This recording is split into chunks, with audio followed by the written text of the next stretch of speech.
nyine icubahiro umukuru w'igihugu akaba na Sebarundi yakiranye umubabaro mwinshi urupfu rw'umuvyeyi yarasigaye w'incungu ya demokrasi mu Burundi rwashitse ku igenekerezo rya 27/0 mu mwaka wa 2018. Uwo muvyeyi twabuze tutanka yaranzwe n'umutima w'urukundo, impuhwe, ikigongwe hamwe no kuremesha abandi.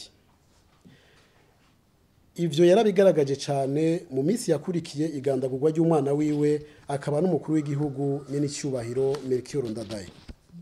Nyene icubahiro umukuru w'igihugu c'u Burundi arahojeje abasigwa b'uwo muhisi, inshuti n'abagenzi babo, atibagiye abakunzi ba demokarasi n'abarundi yabereye imboneza akarorero n'urumuri rutazimiza. Nyene icubahiro umukuru w'igihugu asavye leta y'u Burundi gutegekanya ibikenewe vyose kugira ngo uwo muvyeyi adasanzwe ashinguranwe iteka. Nyene icubahiro Petero Nkurunziza nk'uko yavyiyemeje kuva mu mwaka wa 2005 aboneyeho gusubira kuremesha abasigwa ba Melchior Ndadaye, abamenyesha ko azokwama hafi yabo akabashigikira adahengeshanya.